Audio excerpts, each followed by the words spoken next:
gamers, and welcome to episode 412 of the Super Ultra Podcast Arcade for April 8th, 2023. I'm one of your hosts, Daniel Nicholson, and with me is my co-host, Dominic Stallworth. What's going on this week, Dominic?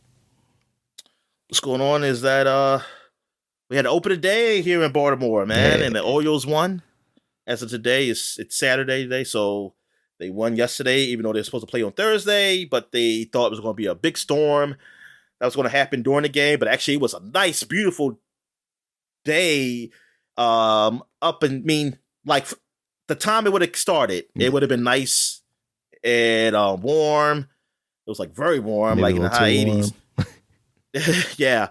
But instead they played in a cloudy, cool time on Friday. But it was still a good time, man. I watched the opening ceremonies and stuff like that, and the game was good. They won 76 against the Yankees. It was a close game. It was cool. We've seen the young guys doing great. Adley Rutschman, Gunnar Henderson, even some guys who we just picked up, Frazier. Yeah, it was fun. It was fun, and being the Yankees, so that was great too. So yeah, man, baseball is really like it's here, man. It's going through, and I'm loving it. I'm loving it. Basketball season almost over. Lakers are looking good now because now they're healthy. LeBron's back, and they're definitely going to be in the playoffs. Well, at minimum the play in, and I think they're going to make the playoffs probably. I think they might. Yeah, they so they don't have to play in a play-in game. Or it could be like a 4-way tie. Somebody say it's a possibly. I don't know how that's going to work. Like how they decide who's going to be where. But yeah, I mean, I gotta give it to them. I gotta give it to Lakers. They made a few changes, and now they're looking like the team that people thought they should be. Even though they thought they should be better. Like last year, they thought they were gonna be really, really good, but they still could be a threat. I mean, like the West looks like it's open. The West looks like it's open to almost anybody to win it. The East, I still think I believe it's going to be between Boston Celtics versus the Milwaukee Bucks. Between them two, who's going to be the champion? To win it all, I'm not sure. I can see Boston, Milwaukee winning it. I can also see Phoenix maybe winning it if they go. But nah. But on the big story is that like the Mavericks are out of it, man. Like with Luka Doncic, the Great White Hope, man. Their team, they picked up Kyrie. Like ever since they picked up Kyrie, they had a losing record, and they could possibly they're out of it if the playoffs start today. But they still have a chance to get in the play-in game. But yeah, man, they could possibly not even make the playoffs. And like that, nobody saw that. Nobody saw that happening. It's one thing to say oh yeah, they're not gonna get past the first round, or they're just gonna be in a play-in game. I didn't even think it's a play-in game. I thought it was gonna be like a team. I mean, they were. At one point, I think they were in fourth place one time in the league. Even though everybody was real close, but I just thought Luka was so good. But it just shows that they need help. He needs help. And of course, Kyrie wasn't the answer.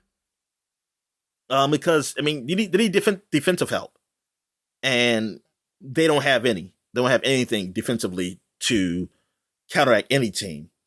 So I don't even care to see them in the playoffs, honestly, because I don't think they're gonna do anything. I mean, but you never know. Maybe Luka might go big and surprise some games, but they're not winning a championship. But yeah, I was shocked when I saw that. When I saw they were out the playoffs, because I haven't paid attention to the NBA. I haven't been looking at the standings or nothing. So yeah. Oh yeah, and NCAA, you got the women's basketball happen. LSU won, and that was they beat Iowa. So yeah, that was it was a little surprise that Iowa beat South Carolina, the number 1 team. But Caitlin Clark she's a great player. She won the Wooden Award, which I did not know the women's award was still named after John Wooden like the men's. I thought they had another name for it, but because I just kept thinking oh, she won a Woody, and I was like, oh, that's not that's not right. But yeah, but she's excellent. But she couldn't. Of course, she couldn't come through in that game. That game was horrible, though. Not as the players. It's not the players' fault. The officials. because they caught a lot of fouls and had the big stars on the bench. And Caitlyn, I think she still stayed in the game though, even though she was in foul trouble because they had to, because she is basically the team. But they're like, yes, you had people on the bench, and in there, Iowa had their other stars on the bench. So it was basically almost like the LSU bench, excuse me, was the it was like the benches won. LSU bench won. They scored the most points I think they ever did. The girl named Carson, man, she scored the most points of the team for LSU. And yeah, and yeah, they won it, even though it was a horribly officiated game. It's like, hey man, you promote this game, you're gonna get people get the stars fouled out. What the hell are you doing? But anyway, yeah, LSU won, so good for those guys. I mean, those girls, / women. Also, you had the boys / men. You had the Connecticut was in a championship versus San Diego State, and Connecticut won. So unfortunately, even though nobody really calls them a blue blood, they're a blue blood. Connecticut. They won like 5 championships in their whole lifespan, and they've been top teams in my lifetime. They've been the top team a lot. So a blue blood still won. A top school still won at the end, even though it was a lot of upsets, and even though this Connecticut team wasn't predicted really to win. But it's I mean, good for those guys. Good for those guys. They came through, and that their new coach. Well, I don't know how long he's been coaching there now, but this is the first time he's won a championship as the head coach for that team. But it's just like the fan in me is kind of upset because I was hoping to see somebody different who never won before. So I was kind of hoping San Diego State would win, or the other schools in the Final Four. It was Miami and the Florida Atlantic. But both Florida teams lost in the semifinals, so that was pretty bad. That was bad for your state, Daniel. What'd you say? That's when I checked out. Yep. Yeah, because the Floridas were gone. Yeah. So yeah, that's pretty much it for sports. XFL. Oh, XFL.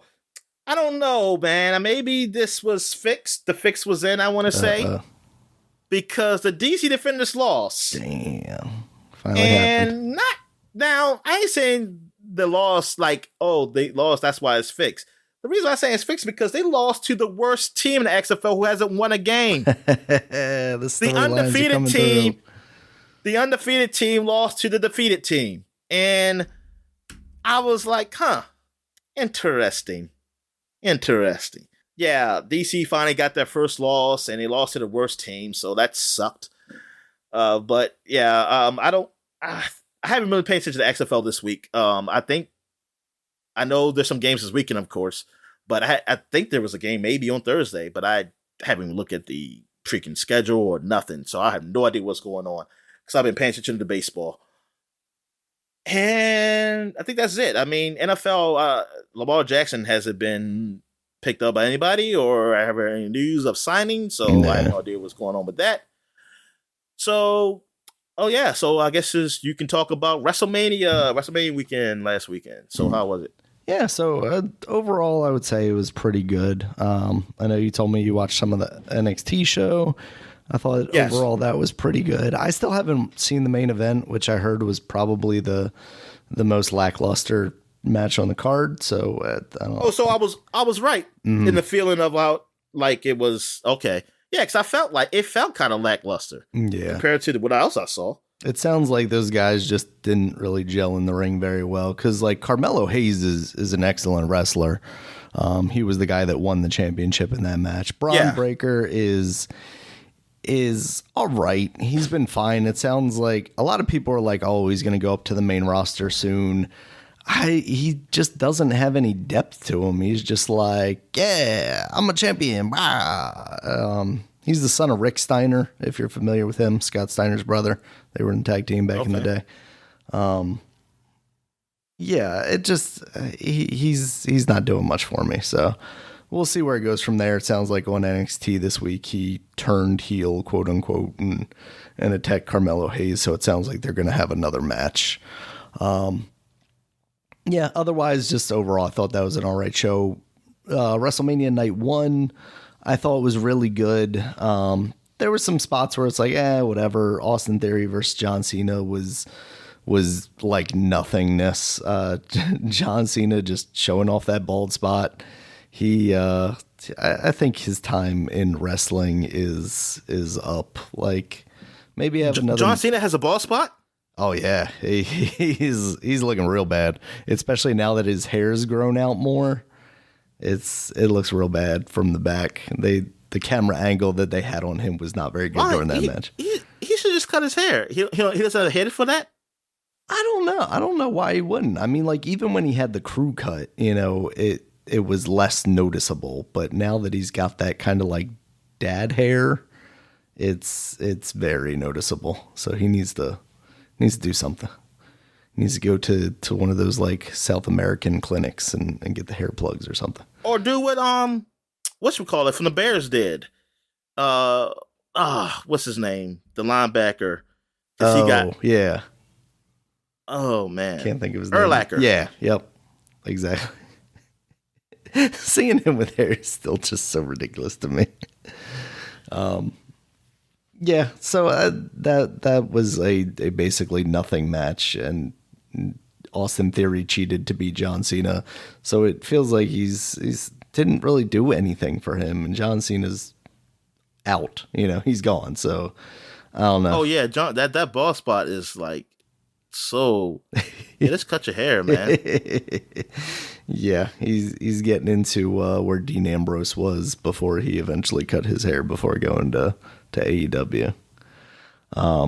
Yeah, so that was whatever. Seth Rollins versus Logan Paul turned out to be fun.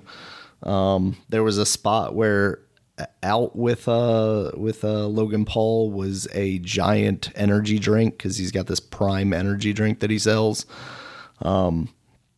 And it turns out that was KSI, who is another YouTuber. He's also partnered with Logan Paul on the Prime energy drink. So he was in that costume, and Logan Paul was about to jump on Seth Rollins on the announce table, and Seth Rollins grabs him and pulls him over, and you just see this energy drink getting squashed. That was pretty funny. Rey Mysterio versus Dominic Mysterio was pretty good. Rhea Ripley versus Charlotte Flair was right up there with the best match of the night. Rhea Ripley won that. Charlotte landed on her face at one point. It looked like she maybe busted her nose. And then the main event of the night, Kevin Owens versus Sami Zayn versus the Usos, was about as incredible as everybody kind of expected it to be. Kevin Owens and Sami Zayn won that. It seems like that story, of course, is continuing, though, with the whole bloodline and what's going to happen there. Because kind of to jump, maybe not jump to it, real quick, Gunther versus Sheamus and Drew McIntyre on night 2 for the Intercontinental Championship was a very good match. Just 3 very large men just beating the crap out of each other. Bianca Belair versus Asuka was not as good as I had hoped. Bianca Belair won that, which also kind of makes me sad because they brought Asuka back with kind of her like more Japanese gimmick, which she was doing before she came to WWE. It's more like weird murder clown makeup. And just to have her lose once again at WrestleMania, like, I don't know that Asuka's won at WrestleMania at all. It's just kind of deflating, her new character. So I don't know if they're actually going to continue that or what. There was a segment with The Miz and Snoop were kind of hosting the 2 nights. The first night, The Miz got beat up by Pat McAfee, who came back and had a quick match with him. The second night, The Miz was like, "Oh man, Snoop, you put me in this match. I can't believe it. You messed up my $1 billion suit or whatever." And Snoop's like, "You got a problem with it? I'm going to bring out my buddy to beat you up again." So this time he brought out Shane McMahon, and Shane immediately blew out his quad apparently and just fell to the ground and did not get back up. Snoop shouldn't be out there either. I don't know. God damn, he pulled we it were off. just talk about how much of a sellout. I mean, I say sellout, I know, but I'm not really mean sellout in the most negative way. It's just that he's just always he just shows up anywhere. Snoop it just will seems do like it he all, just shows Dominic. up anywhere, man. You give that man a Like, check God and he's damn. there. Yeah, but Snoop pulled the segment out because once Shane went down, Miz's face was just like he had no idea what to do. And there are videos now of just like the cameraman telling Snoop to go punch Miz, and he does. I guess it sounds like that was kind of the angle that was supposed to happen after the match, whatever the match would have been. Probably would have been like a minute anyway. But they pulled it back together pretty well. So that was entertaining. Edge versus Finn Balor. That match did not live up to what I had hoped it would be. I mean, Edge also won, which is disappointing to me. But at a certain point, Edge throws a ladder at Finn Balor and apparently busted him up very good. Apparently, they stapled his head in the middle of the match, and then they went back to it. But there is a very graphic picture of a large hole in that man's head. Real rough stuff. But to get to the main event, Roman Reigns versus Cody Rhodes. I had mentioned last week everybody is, expecting Cody Rhodes to win here. Shockingly enough, I actually went to bed before this match started. Like, I saw the entrances, but I was falling asleep. So I was like, I'll just watch it in the morning. I'll try and stay away from everything. I'm expecting Cody to win anyway, whatever. But I'm sitting there watching it in the morning before I get ready for work. And like, it comes to the end and Roman just pins, like, after all these shenanigans, because, Kevin Owens and Sami Zayn come in, because the Usos came in, and, there's just they hit Roman with their finishers. Cody hits like 3 of his finishers in a row. And then right at the end, Roman Reigns pins him, and I just started laughing. I was like, I can't believe they did it. Because like, everybody expected this to be the time Cody Rhodes was going to win this match. And there were so many people that were upset about it not happening. And I'm sitting there thinking, like, in retrospect, like, this is the same company that had Triple H beat Sting because Sting was a WCW guy, like 20 years after the fact. Like, of course they're not going to have Cody Rhodes, this guy who built the competition, come in and beat the man that they've had champion for like 900 plus days at this point on the grandest stage in their business, and maybe it still comes, but at the same time, it's just like too funny to think like it was inevitable and then for it to just not happen. And then on Raw, Brock Lesnar was going to team with Cody Rhodes, but then he turned on him and started beating him up. And there's a video of Cody getting taken out on the stretcher or whatever because, he got viciously beat up. And somebody else from the crowd, Triple H never forgets. It was just too funny. So yeah, that I thought that was a good match. I have no problems with that finish whatsoever. Apparently Monday Night Raw was awful. It sounds like it kind of fell back into the whole like being rewritten 5 times, an hour before the show because Vince was there. I haven't seen the same kind of reports from SmackDown yet, but I haven't really looked at that stuff yet. Yeah, because I guess the other big news is that WWE has found the company that is going to purchase them. It's Endeavor. They own the UFC, so it sounds like they are going to take UFC and WWE and split it out into its own like sub company or whatever of Endeavor. So on Monday night, Triple H comes out and goes like, "Oh, nothing's going to change," and then seemingly everything changed because Vince is now back. All the UFC fighters are going to be coming on. I would not be surprised. Also, the thing that I found out that I didn't know is I think Endeavor also owns, I think it's WME or whatever, like the biggest Hollywood agency is.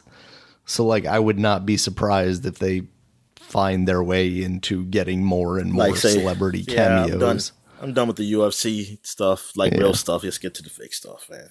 That can last a little longer. I mean, it's not a bad route to go. I mean, a lot of those guys are already doing the same kind of like self-promotion and creating this character thing that you do in WWE anyway. They're already fit and stuff, so yeah. Yeah. So I would not be surprised to see Conor McGregor versus Becky Lynch eventually.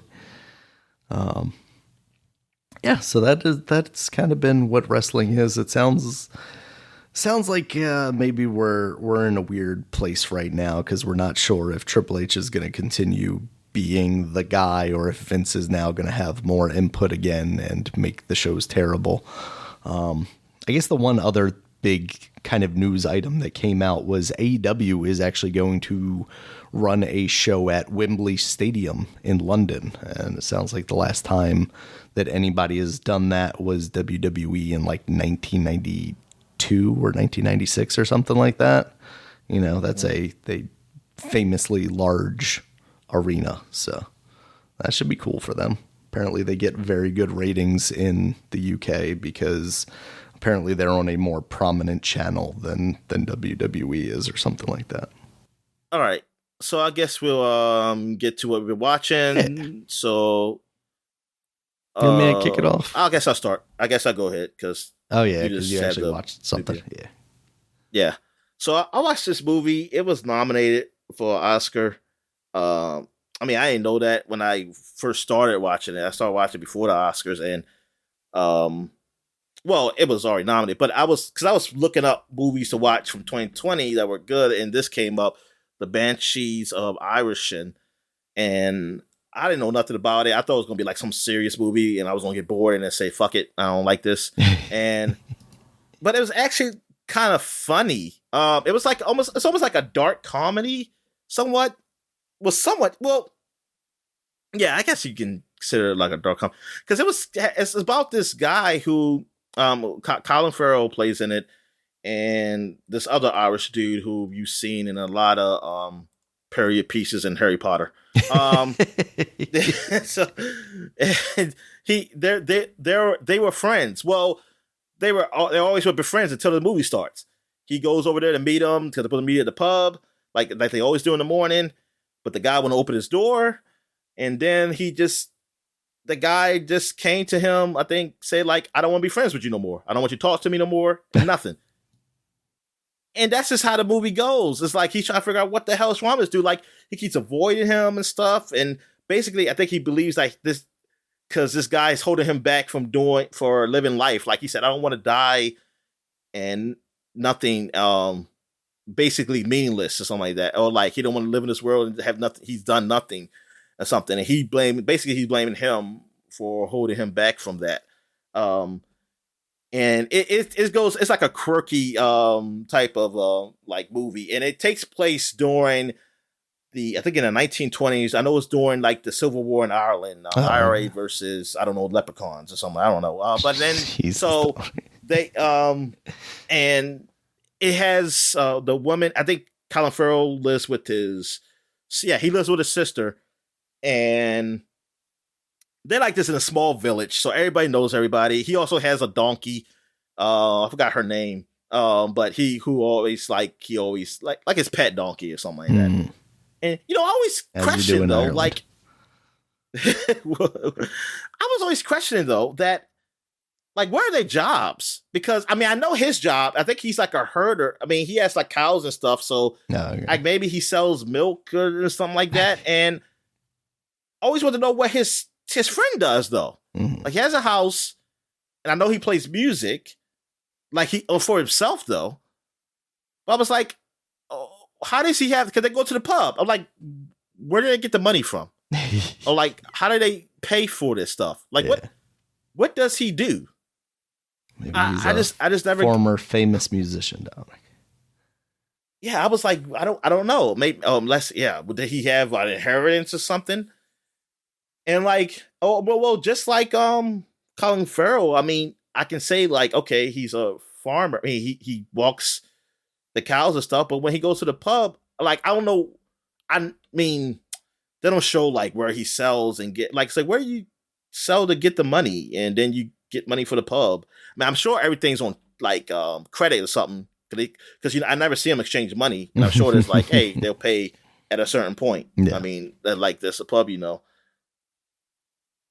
but yeah, it's I mean that's for some reason that's why I took out of the movie. Was just thinking like, oh, what these people, what these people do like for work. Um, They live but off no, the but the system, Dom. movie's pretty good. The movie's pretty good. It's pretty good. It's, I mean, it's like, I don't even know, man. Like it got to a point where it was kind of sad too. Mhm. It's like I feel bad that he kind of just avoided him because it's like he has some other friends, ain't but so many people on his island, and it's like you just not being friends with him. It's like, what's he going to do? Yeah. It's like it was, yeah, it was an interesting movie. What else have I watched? I haven't really finished it yet, but I mean, I've seen it before already. But I'm watching again Jurassic World: Fallen Kingdom, the second Jurassic World Oh, movie, okay, the second one. and that I'm watching it like 3D through the Oculus. So the 3D is adequate. And now I'm thinking, was there an IMAX version of this? Because Yeah. now I'm kind of regretting that I watched most of this in You're 3D. spoiled, Don. It's all about those IMAX versions. Because though. yeah, because I'm like, because the 3D did nothing. It does nothing for it. Like there was nothing really special about it. Like I didn't see like a dinosaur come at me in the face or nothing. For some reason, I felt like I enjoyed the first one more in 3D. But then again, I probably was that was one of the early Oculus 3D movies I watched. So I probably was just excited just to see a 3D movie. But now I think I'm just getting jaded again, just like in the movie theaters. So like, say, man, fuck 3D. They ain't doing nothing for me. But yeah, I wonder if this was like filmed. Was there filmed in IMAX? Like, was there any other movie filmed in IMAX? And like, because I kind of want to rather see that. Yeah. But I'm watching, listening to riff tracks at the same time, and that's pretty funny. Like there you go. Yeah, it's pretty funny, throughout. So yeah, because the movie was it. I mean, Jurassic World is most likely gonna be the best one because I haven't seen the last one yet, even though I heard so many bad things about it. So I've most heard likely awful things about that. yeah, so I'm just gonna say, yeah, it's just like Jurassic Park. The first one's the best, and that's it. And it sounds like the last one's the worst. Even though I don't know, maybe some people argue Jurassic Park 3 is better than 2, even though I think 2 is better than 3. Honestly, but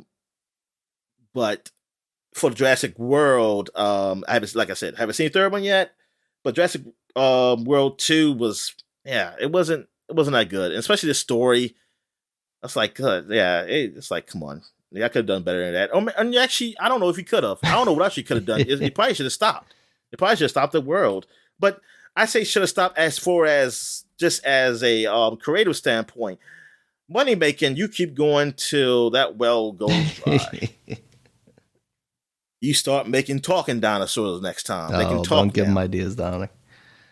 I mean, isn't like, that kind of where they were going with this movie? Like at the end, they have that little girl who like had dinosaur DNA or something. Like what? Like she was cloned. Yeah. What happened to I guess, human kind of hybrids? What happened? I mean, that was the rumor always before, like like even before World, like a hybrid thing, like dinosaurs or something. I remember seeing that. That's why I thought it was lizard fake. in the That's Amazing Spider-Man. They were like, oh, maybe we don't do this. Yeah.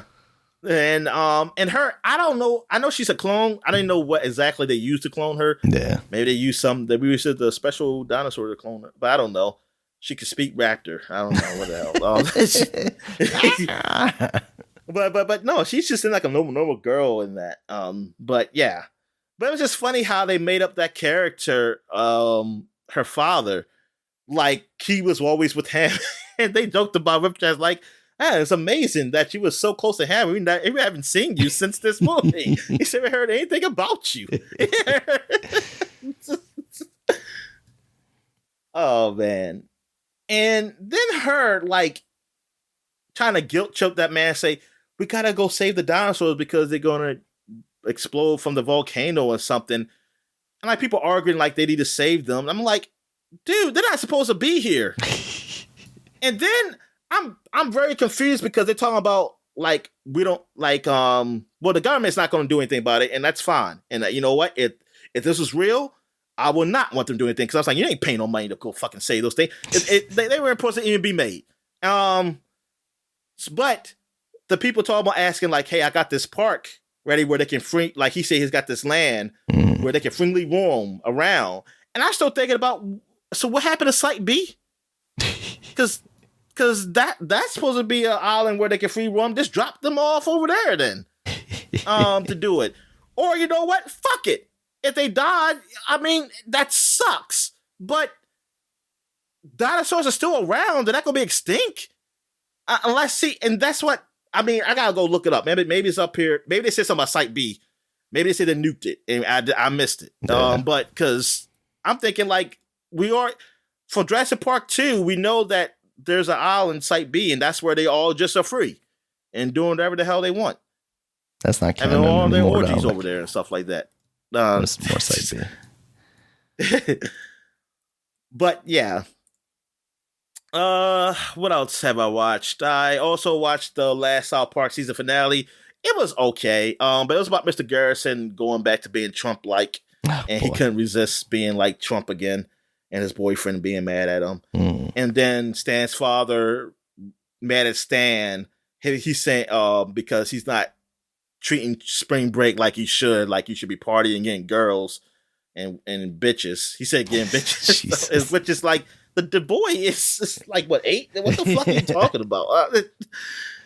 And he's just talking about like, because all Stan wants to do is play Warhammer, like the real actual Vermintide or something. Oh, the board game? No. The board actual game I hope Warhammer, they're paying for like that. the tabletop. Hope they're paying for that advertisement. Yeah. And he said, and then he's saying like, oh man, see what they did to you? He said like they want to say the toxic masculinity doing this. They making you play with dolls or something like that. Making you play with dolls, and you can't because you can't treat spring break like you wanted to. And yeah, it was pretty. Yeah, that part was funny. I like that because they basically just making fun of Stan's father how he's being stupid with that stuff. And like how he's not seeing that a lot of that stuff was not great. And anyway, it's like. But it was cool. It was cool. But it was overall it was okay. It wasn't that great. How many episodes was this season? How many episodes like it was over already? Yeah, they said that was the final one, and like but 6. It wasn't even like 10 episodes. Yeah. Let me turn this up, man, because I'm barely hearing you over my voice. Say something. Hello. Oh, I turned you down. Now say something. Hello. Okay. Oh, you're too loud. All right. All right. So what did? So I guess we can talk about the Blue Beetle trailer for the new hero for DC hero. So I'll keep talking. Since I've been talking.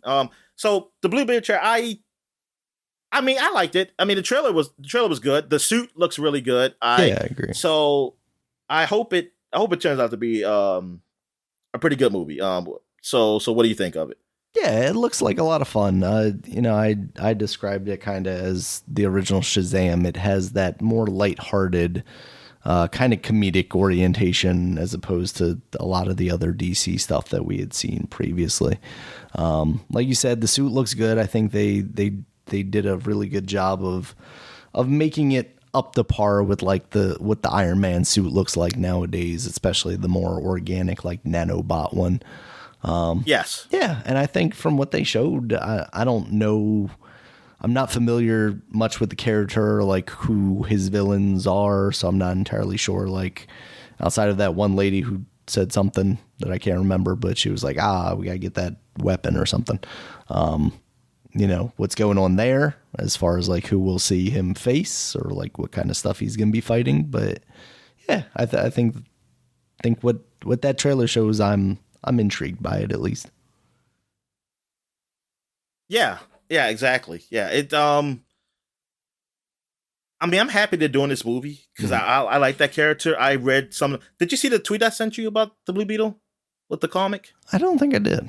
Let me see. Oh, I sent it from my other one. One of my other, the one I usually do look at video game stuff. Oh no, I saw that you sent it to me, but I didn't get a chance to read it. But yeah, because I read the comics mostly after the New 52 ones. I read of him, and that the latest ones I've been reading, I didn't really like them now, but the first batch of them when the New 52 first started, I did like it, but I guess they weren't as popular because they stopped. But it was different, and it was more of a kind of like a Mexican feel to it. Because I mean, of course, he's I don't know what exactly he is. I'm going to assume Mexican just because I think he's in El Paso, Texas. Oh, okay. I'm just going to say I don't think he's Cuban. All right, so I don't think he's Puerto Rican. Probably some made up DC equivalent to Mexico, right? That's not. They should be real with that, and they probably are. I'm not sure. Okay. But anyway, because a lot of the villains kind of mix it up too. Because instead of like, I forgot the enemy's fighting. It's like a werewolf. It's like a rare coyote, and I'm like, really? But I do like the whole Blue Beetle thing of like, oh, it speaks to him, and it like it seemed like as a weapon, a bad weapon, but he's kind of trying to take somewhat control of it, so it won't do the things it wants to do, like destroy and kill all the time. Mm-hmm. And I like his friends, the friends like in this comic. Yes, yeah, that was funny. That was funny because I remember that comic. I remember like when that happened. It was a scene where he was fighting Bleeze from the Red Lanterns, and he was with I think Kyle from the Green Lanterns, and like apparently like the thing was saying, oh, you're feeling aroused because Bleeze is she has her body makeup is sexy, alike, and if you ever seen her with an actual mask off or something, she actually before she became a Red Lantern, she actually they make her look pretty good, like, and she has these black wings or something like that, but she looks like the devil chick in this, but she still has like a nice body. I guess she was on top of him, and he's supposed to be like a teenager. So it's like, oh, it's like he's like, I am scared and aroused, basically at the same time. Yeah, that was pretty funny. But yeah, I hope it turns out to be all right movie. It's good to see like George Lopez out there. And I was like, man, he's getting older too. Everybody's getting older, man. I was like, damn, man, that is something. Mm-hmm. But at least it's not your boy they got in there. Who's that? What's the other comedian name that always steals jokes? What's his name? Oh, Carlos Mencia. Yeah, that's your boy Carlos Mencia in there. You're gonna regret that when he comes out as a cousin or an uncle or something in here. Man, George Lopez he wasn't working with him because I think he was already mad at he even talked about it. Yeah. Let me see. I think that's it. When's this movie supposed to come out? When is the date? Let's see. Blue Beetle date. August 18th. Okay. So what's like the next movies we got? Shazam already came out. So now we got the Guardians of the Galaxy? Yeah, Guardians of the Galaxy comes out beginning of next month, basically a month from now. Then Flash comes out in June. And then, I mean, you got the Blue Beetle and the Miss Marvel the Marvels are later this year. Yeah, Marvels I think have been pushed back to like November because originally they were July and then something else was coming out in November, but I think everything got pushed back a little bit again. I'm trying to think. It was another movie. Oh, Dune comes out, I think, where the Marvels come out. Oh, does it? Too. Man, I haven't heard anything about that. They got Indiana Jones. I think that comes out too. There was just a new trailer because they did Star Wars Celebration this past week. I loved Indiana Jones when I was young, and I like those movies, the old movies. I didn't mind number 4. I think I watched number 4 probably twice, and I didn't mind it.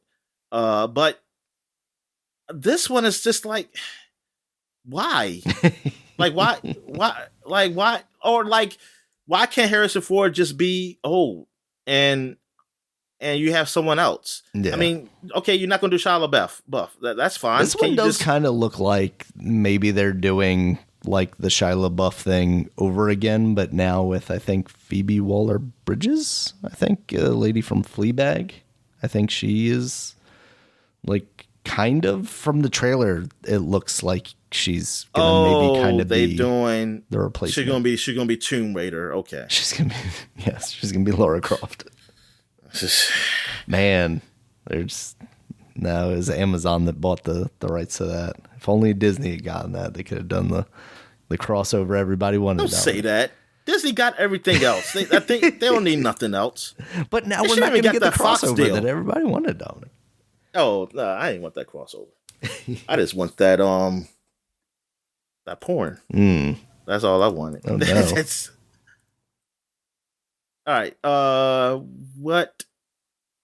I think that's it. Yeah, I don't think anything else was. Did you so I guess we get to what we've been playing. Oh, sorry, I was just going to say, did you see the Ahsoka trailer that they released during Star Wars Celebration? No. Okay. It's got a lot of people that you might recognize that I wouldn't, because you've seen all the cartoon I'm very stuff. Confused. I thought May the 4th is in May, isn't it? Well, what's up with these Star Wars celebrations? I don't know. They got to catch up from COVID, Dominic. They're going to fit like 7 Star Wars celebrations into this year, I guess. I don't know. Yeah, see, yeah. God darn, it's just a month away. They couldn't wait. They couldn't book whatever place. Oh no, it's taking place in London, Dominic. So like May the 4th is already happening in London. That's how time works. They're a month ahead of us. That's why their games always release so late, because they were a couple of months ahead of us. Came out at the same time. Yeah, they do. Because the reason why they're my favorite, because they do spring forward, but they never go back. They just keep springing forward. Now they're a couple of months ahead of us. Yeah. All right. So I guess we get to what we've been playing. So you can start it off. Yes, I've just been playing more Wind Waker. I got through the first dungeon, the Dragon's Roost. Yeah, I'm having fun with it. Still looks good. Still runs very well on the emulator. So I don't know why you're playing that when you know they about to announce the Switch version. Because they're not announcing the Switch version. I know. That's why. Because the Zelda, they got this Zelda game coming out. They missed that window. They could do it afterwards if they get, like, I don't want to say desperate, but like if they don't have anything else. But like they really missed the window where they should have released it like at the end of last year to kind of be the filler thing until the new Zelda comes out. Yeah, Nintendo. I don't like I said. I think it's a balanced thing, because if they do everything we want them to do, they will make so much money it will just cause the economy to collapse and implode within itself to create Japan a black hole. Will become a superpower again, because their economy will explode and ours will collapse. It'll just be like, this is too much. This is too much. They don't even know what to do with themselves. Yeah. All right. So I've been playing some MLB The Show. And I haven't done any of the Negro League stuff yet. One of these days I will. I've just been playing like regular franchise mode right now. I am curious about the Negro League stuff. I'm curious. They better make it realistic. They better be real. If I go out to bat, somebody be calling me nigger or something like that. Oh no, what I'm talking about? White people don't be at the games. This is Negro League. I'm thinking about Jackie Robinson. Yeah. So no, I guess nobody should be screaming nigger or anything. But yeah, I mean, I'm curious how they did that. I only saw like one. I wouldn't call it a review, but I just saw somebody say, "Hey, this is nice." But I was like, "Oh, you're a white dude, man. I can't. I need a black guy person to tell me how good it is." No offense, but I need to see like a black perspective. So I guess I have to go try it myself. I also played that. What is it called? Is it called PGA Tour 2K or Golf 2K? I don't know what it's called. EA Sports.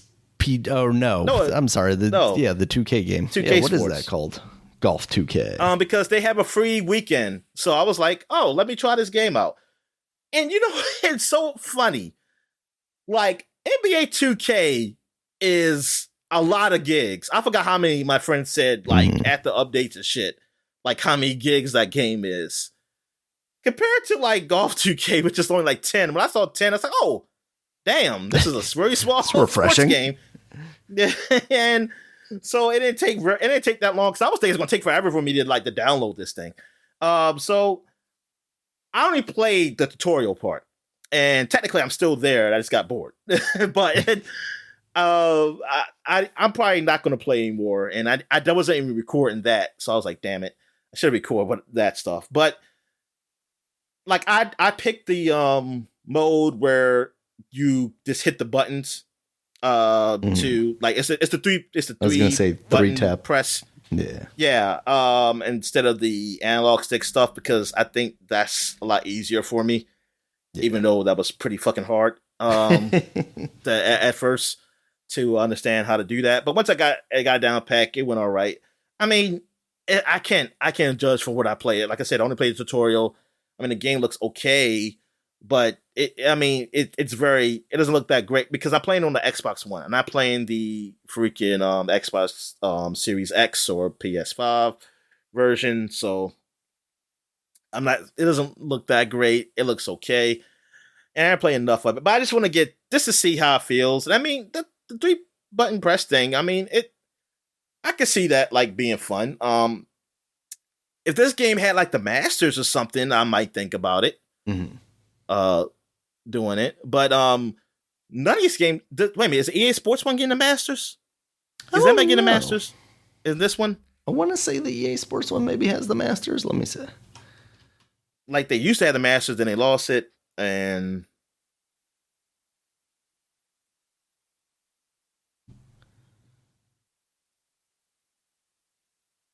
see, it looks like, is this the recent one? Home of the Masters. EA Sports. Yeah. Road to the Masters mode.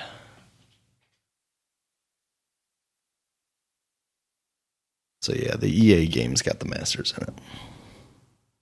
okay. Oh, so just EA. Oh, okay. But yeah.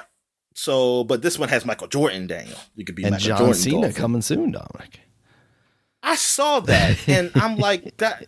Okay, I mean, I guess they got wrestling. Yeah, they make the wrestling video game. So yeah, and I mean, I'm sure John Cena plays golf because why would you put a guy who doesn't play golf in the game? But because he's the most recognizable wrestler, Dominic. What do you want? I'm just trying to think. Like, I don't even care about playing Michael Jordan, like in a golf game. It's like, why? Like, I don't. Is he any good? Because honestly, I don't really hear much about. What if I told you Steph Curry's in there? He's supposed to be pretty good, right? He even had a mini golf show. Yeah, I mean, yeah, they play golf. It's like all rich people play golf. You know what? That's one thing I respect about LeBron. He didn't go get big and be like, well, I guess I have to play golf now. Thank God, because I was like, I hate that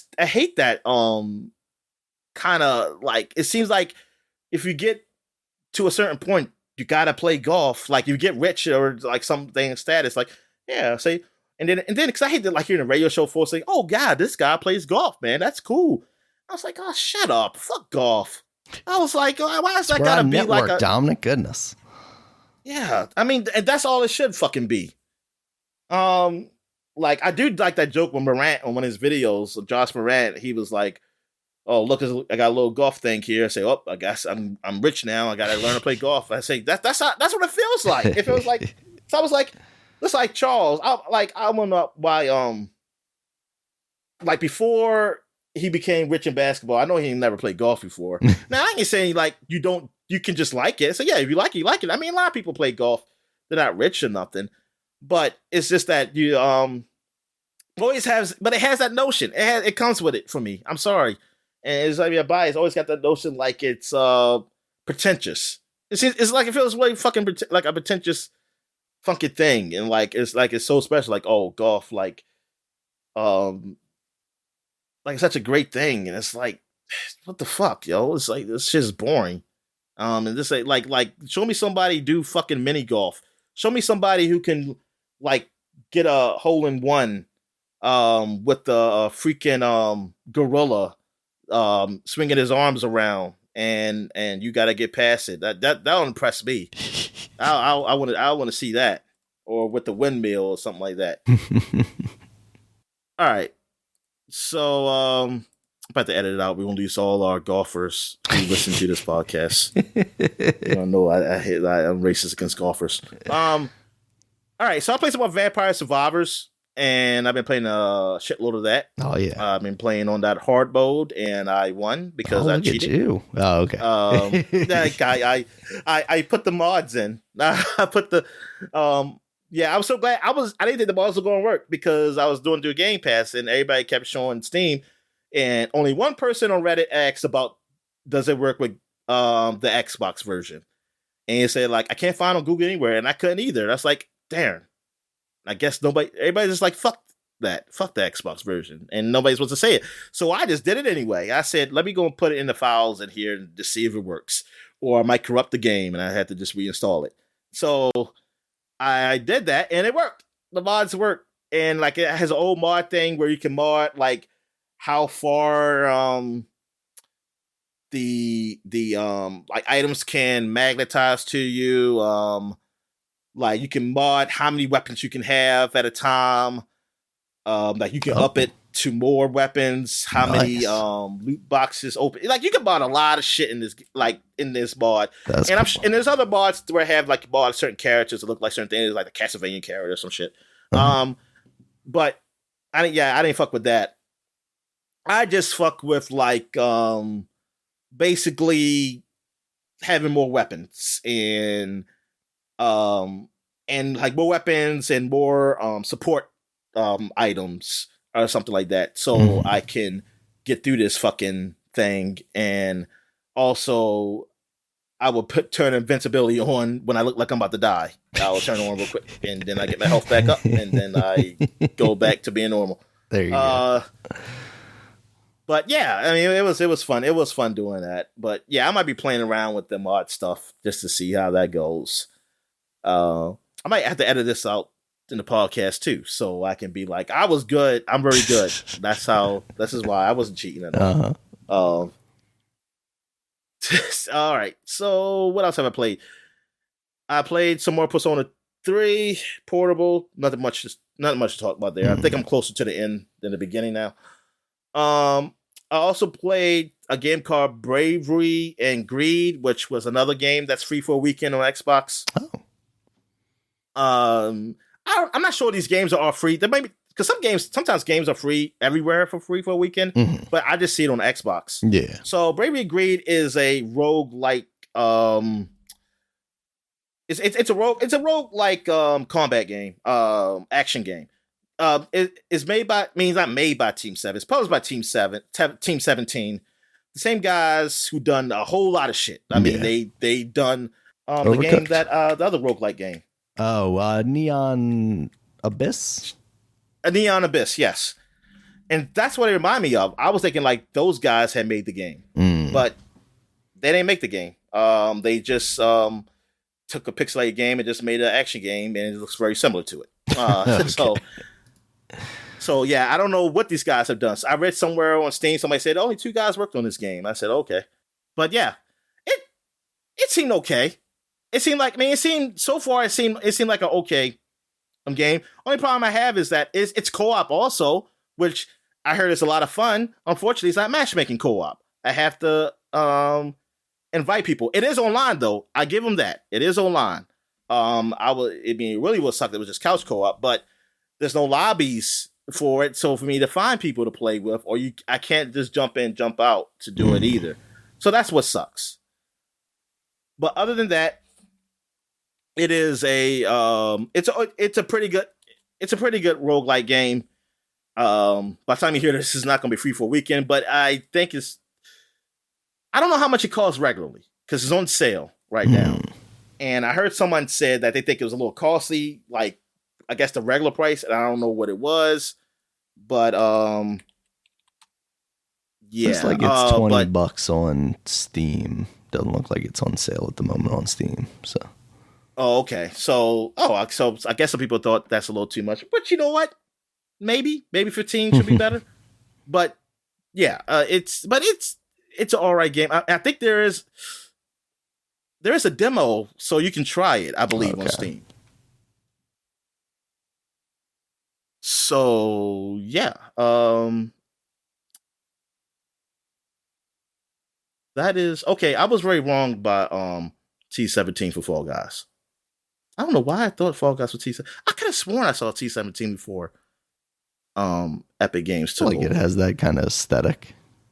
Like, I mean, obviously it doesn't look exactly like one of those things, but it has the same kind of like general feel to it.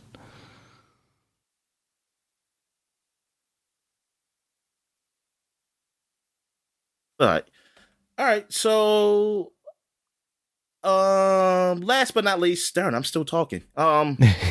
Marvel's Avengers, because we were talking about how everything's unlocked. Yeah, I I've been figured saying you've I'd been try it playing a lot out. of that. Yeah, I've been just playing on your name because I've been wanting to play. I didn't want to download it, Mhm. so I wanted to play through the cloud. I understand. You don't want I'm any noticing, evidence that you're actually playing it. I get it, Dominic. but the cloud seems to work better with the app than it does on my Google Chrome. I heard Okay. people say the same thing, but on both sides though, like vice versa too.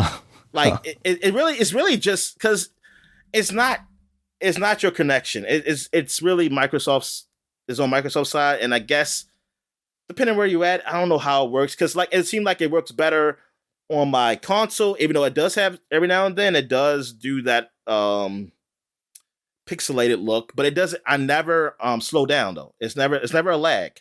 And every now and then, even on the Xbox app on my computer, it every now and then gets a pixelated look too, but it never slows down.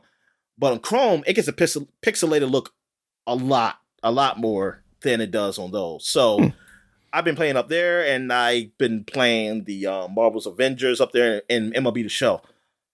So the Marvel's Avengers, yes, they have all costumes, most of them unlocked. Now there's some of that are unlocked, but I think it's because of you have to play. Maybe that's you have to play through those the content, like the story content that you download. That's why I believe because I look on the bottom, it's like, why are these still locked though?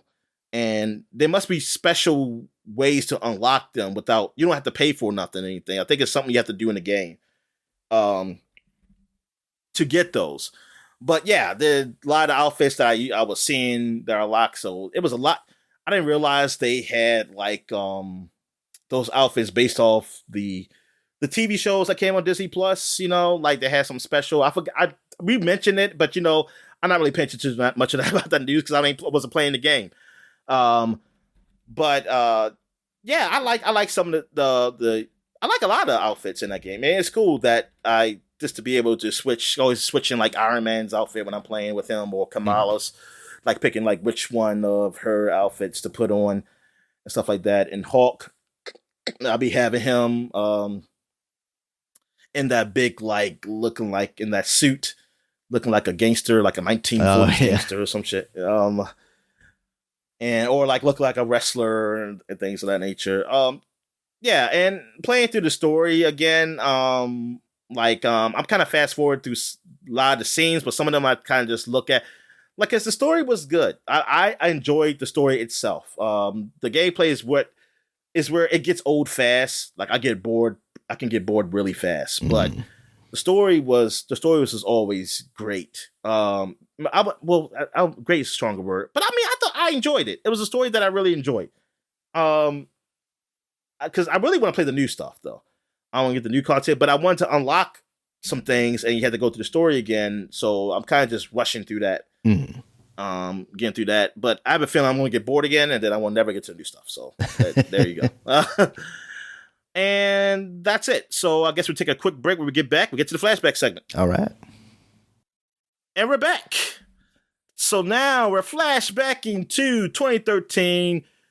April, we're in a new, we're in a new month because last week we did the cover, so now we can actually say some games here. So 10 years ago in April 2013, we had Ninja Gaiden 3, Razor's Edge came out for PS3 and Xbox 360. This is the third Ninja Gaiden game.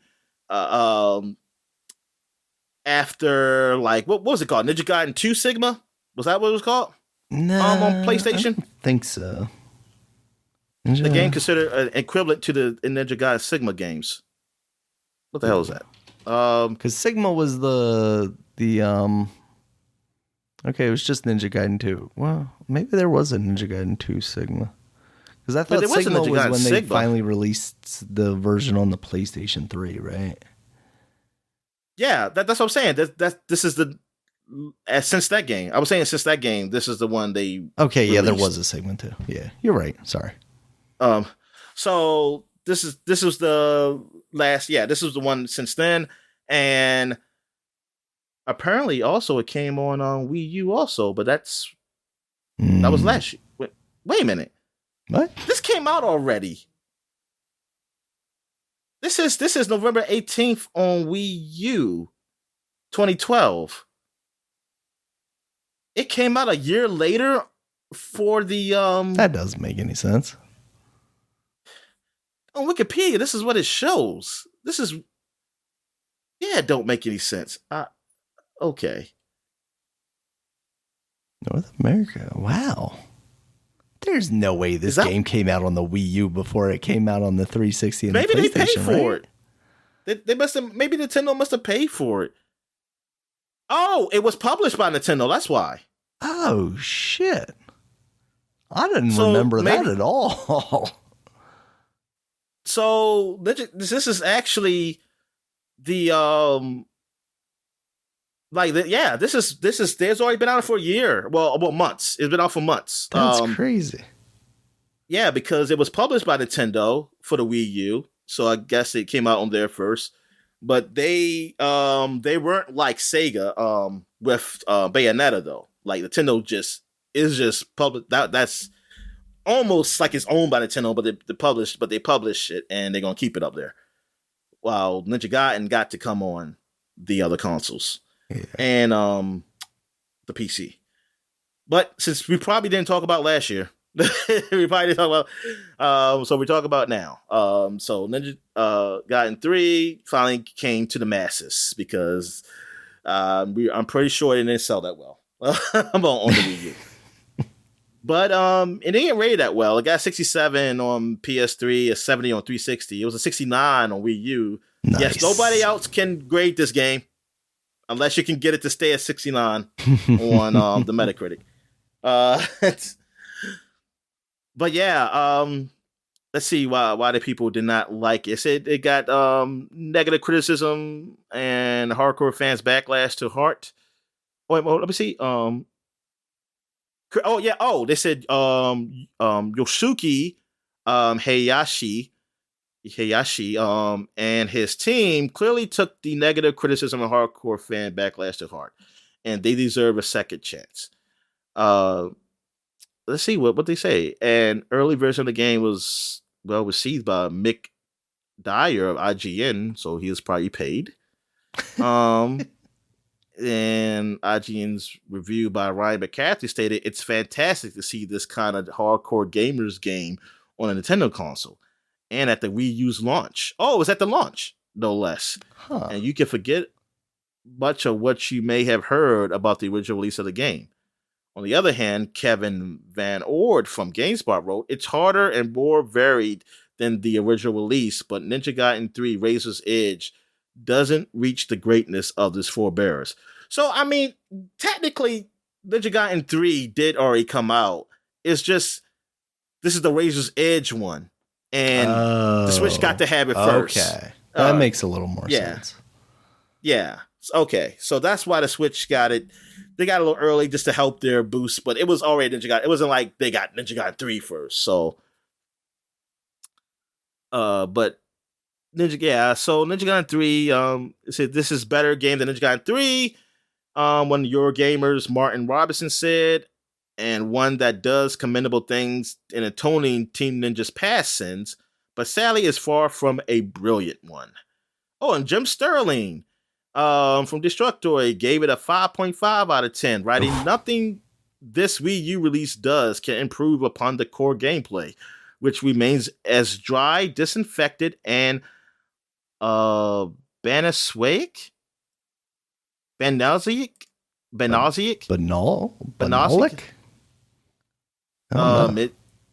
don't know what the hell that word is. Read it out loud. Oh man, let's take it. Banalsic. It is Banalsic. Oh, okay. I don't know what that means, but I'm guessing it's bad. I think banal is like, oh, this is so like boring and like dry, like this. As ever before, Razor's Edge gives us more, but when the original serving exceeded that which the player could stomach, more isn't a very tasty prospect. All right, so do not play this one, folks. It seems like, or play it very cheaply. It was very cheap. I don't know. Was this ever a free game? Or at least a version of it? Maybe. But you know what? Game Pass had all the Ninja Gaidens at one point. They might still do. I don't think they're gone. Now, I don't know if they have the Razor's Edge version of Ninja Gaiden 3 or just Ninja Gaiden 3. Yeah, it looks like you can play Razor's Edge right now on Game Pass. Cool. And maybe on the Sony thing, because I don't know what they have. Yeah. I mean, Sony doesn't even know what they have. Yeah, I mean, look, they be getting games, because I be seeing some shit pop up on my Twitter feed, on my game thing, when it says like, PlayStation Plus Extra, whatever it is. It's got these games. It's just that they don't advertise it like Game Pass. I mean, they don't. And I have my shit open so I can see all the Sony stuff like that, but I don't see people talking about it like Game Pass. Like just normal people saying like, "Hey, they got this out there." But then again, maybe I got found like a real what they call them. They don't really call them play slaves anymore. P slave, because it's probably somebody say that's ponies racist now, right? Yeah, the ponies, exactly. They call them the ponies. Yes. Then Xbox versus ponies. That's what it is. That's the war that's going on now. Stupid people. They're all stupid. All right. All right, so what we got here? Battle Block Theater came out for the Xbox Live Arcade. So you want to talk about this? Because I know nothing really about it. Yeah, so basically this was the follow-up game from the guys who made Castle Crashers, the Behemoth.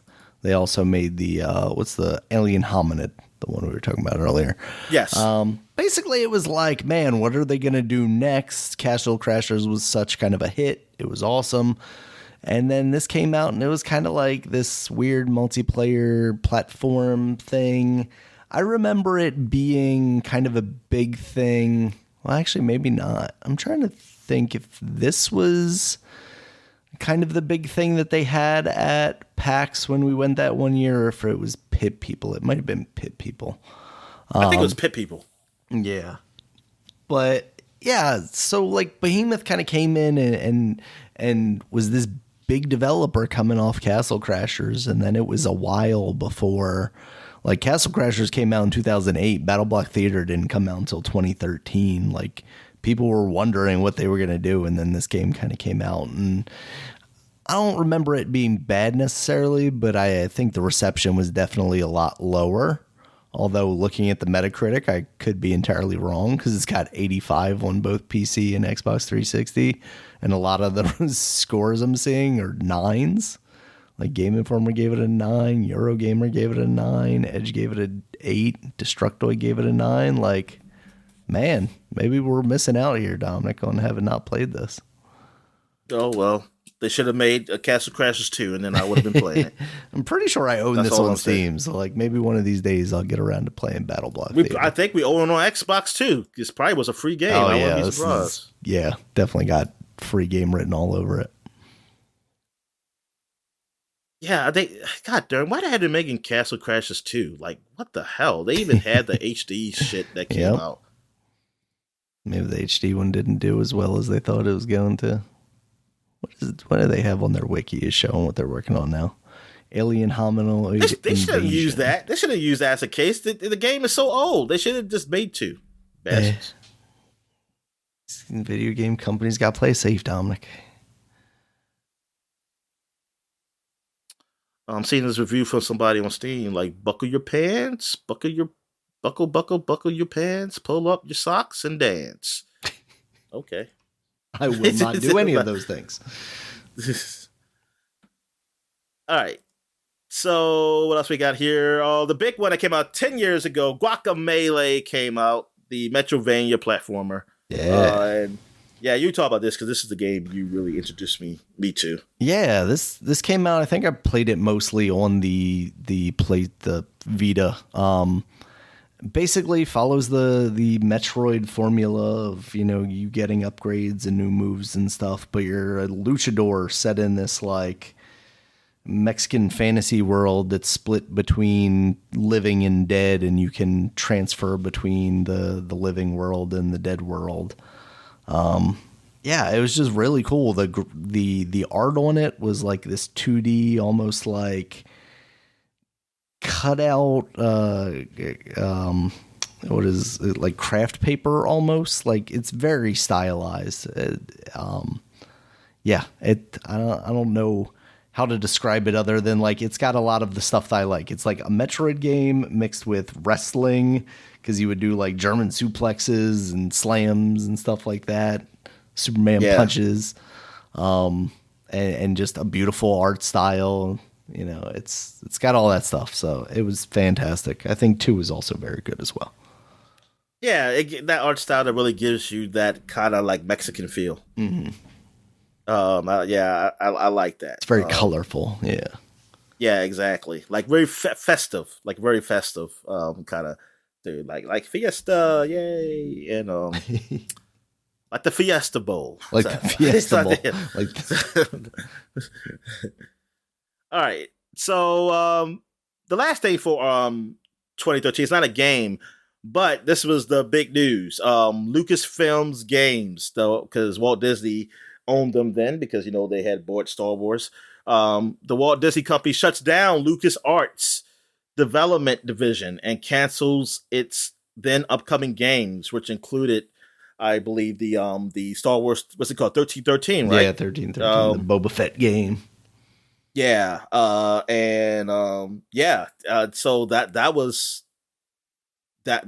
was horrible, and you said the Boba Fett game, right? That was the other one. Well, I was saying 1313 was basically. Oh, 13 was like the Boba Fett. Wasn't it? Yeah, that was basically. Yeah. I mean, you played as a you look like a regular human. Oh, really? Maybe I'm confusing that with something else. Because there was another 1313, and then there was that other one that was supposed to be like you're like a Han Solo type character. Maybe that's that one. Because that was the one that Amy Hennig was connected to originally. Star Wars Scoundrels or something. I can't remember. Yeah, I mean, because I remember that title, but did they have a title for the other one? Oh, this is one by Boba Fett, but it says, oh, so I guess what I was seeing was that was supposed to be a young Boba Fett. What we saw in that video? Maybe. Oh, I didn't realize that. What was the other game that was alongside it called?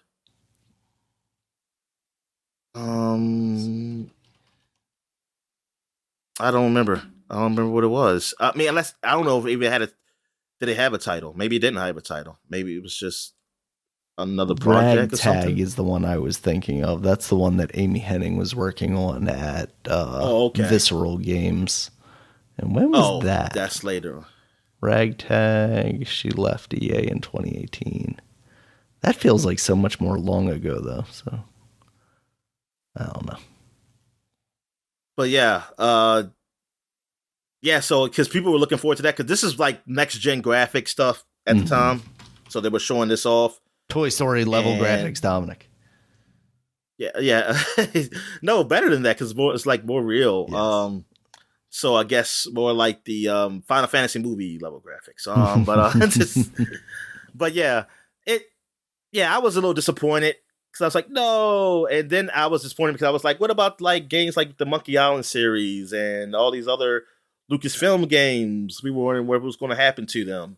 So it wasn't until years later then they made that deal with EA that kind of gave back a little bit of hope because of Battlefront and stuff. But then you know what happened with all that. Yeah. And now it seems like it's in a better place, a place they probably should have been in the very beginning, where it's just give the license out and just have different developers and other publishers and developers work on it. Like you used to be co-publishers to it, basically. But yeah, Yeah, that was huge. That was huge news. That was like the first time people start saying like "fuck Disney." I was like, "Fuck them." But then they was like, "Oh, but I like what you're doing with Marvel," but not anymore. Not anymore. But at least not the. Well, some of those Oh, fanboys were just you screaming wait, there, but Dominic, now because they did Star Wars Celebration and announced a new trilogy with starring Rey. It's there's even more hate for Star Wars and Marvel. holy shit, I cannot imagine, Daniel. I mean, this the overload load that like they are just typing. Some people I got heart attacks, angry typing, and it's like, it's just, oh man, there's a new rate like Yep. it's gonna be in the movie theaters. Yep. Oh my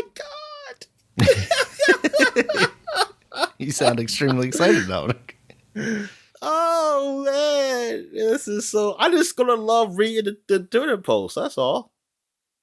I'm gonna love it. That's the movie right there. Just looking at the Twitter posts of the angry people. All right, so now we go back 20 years, and we're going to. Oh, well, we're going to 20 years. Why am I saying going to? Okay, we're okay. Let me just start Continuing in 20 years. Okay, so we're going 20 years ago. We got Midnight Club 2 came out for the PlayStation 2 and the Windows. Apparently, Windows they actually came out at the same time. So this was the second game in the Midnight Club series. Midnight Club 1 actually was people liked it. Midnight Club 2, I believe there was was definitely better than Midnight Club 1. I never played any of the Midnight Clubs, even including the third one that will come eventually in another 2 years after this. But this one got rated pretty well. It got an 85 on PlayStation 2. It did come on Xbox eventually also and got an 86, probably because of the little graphics and the bias. Of course, the bias. Yes, the US bias, the pro America bias there. People were still like very much pro American because of 9/11. They were still pretty much patriotic. So yeah, I never. Did you ever play any of these games? No, I always thought Midnight Club, especially like once it got to 2, I thought it looked super cool, but I never got to play any of it. And they use real cars, Daniel. They use real cars, so it's like I don't care. I don't care about driving these fake cars. I only drive fake cars in Grand Theft Auto. Fake so Lamborghinis. Since I can't get out the car in this game like Grand Theft Auto, even though it's made by Rockstar, I don't like it. All right, so what we have here? Burnout 2 Point of Impact came out for the GameCube. Was this the first release? No, probably not. But I guess we didn't talk about it. Yeah, I mean, I guess because we didn't. I don't remember talking about it last year. I don't either. I think that's why I highlighted it. But yeah, I mean, this was kind of Burnout 1, obviously, was a big thing. But I feel like 2 and 3 were where they really hit their stride, Yeah, definitely. I played 1 and I played 3. I never played 2. Okay. Yeah, it's kind of crazy to look at this cover and see the Acclaim logo. Like, to think that they were relevant Acclaim. Ever. Oh my God, Acclaim. Man. They were American, right? American company? Yeah. Yes, it was. Yep. Oyster Bay. Yeah, they had a studio right out there in the Bay. Right in the middle of the Bay. They had it out there making games. So yeah. Yeah, I always thought of 2, that was just too fast, too furious of the of the 3, So I didn't really care for it. I was like, that's the green car that whatchamacallit drove in the Fast and Furious. Yeah, it does look like that, doesn't it? Yeah. I mean, that was the cool thing about that series, though. Like we just talked about, all Midnight Club didn't have, real cars, but neither did this. But that's because they had the gimmick of like absolutely letting you destroy those things. Exactly. The only thing they didn't have was you can run over people like in Grand Theft Auto. If they had that would have been killer. All right. Yeah, I got an 86 on PS2, 88 on Xbox, 89 on GameCube. GameCube got higher than Xbox? Wow. must have it was like a Mario in here. You can get it like a play as Mario Kart. You can play the Mario Kart in here. That's what they had. There you go. They should have did that. They should have said, "Hey, yo, you got the Mario Kart in this one." All right. So what else we got here?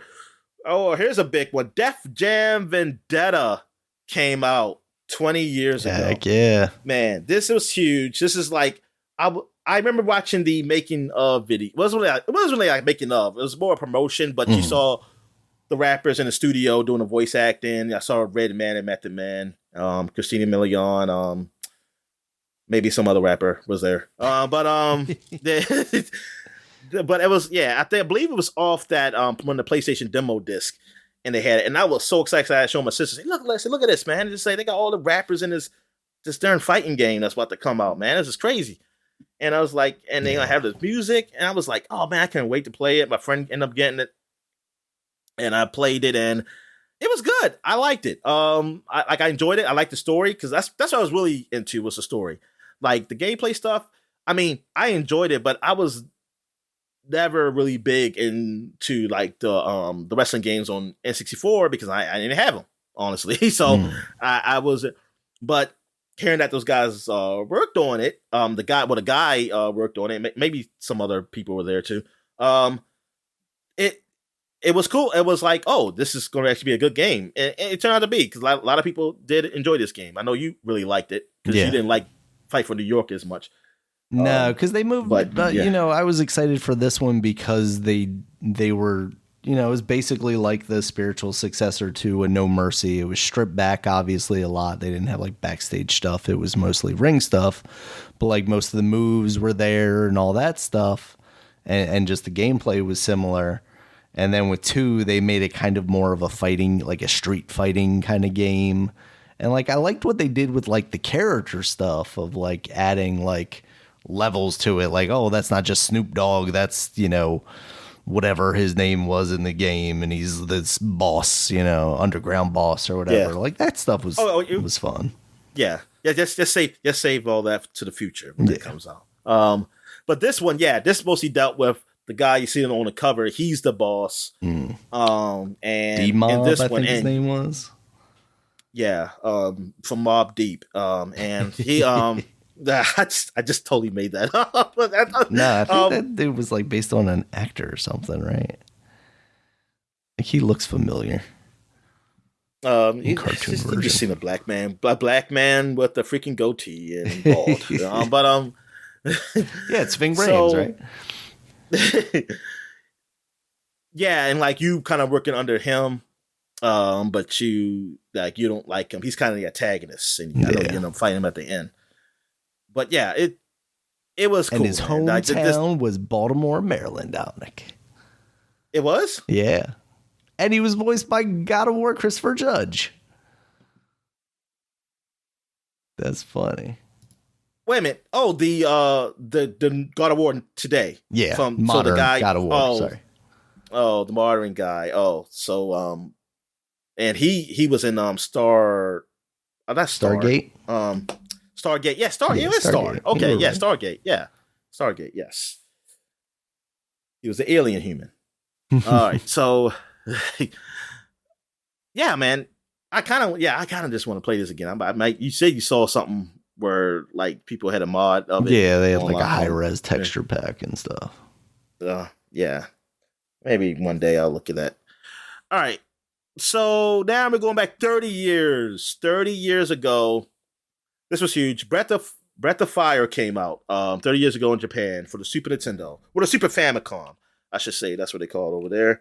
And then they changed it because they realized, oh, that's a stupid name. Let's call it something that the Americans were really like.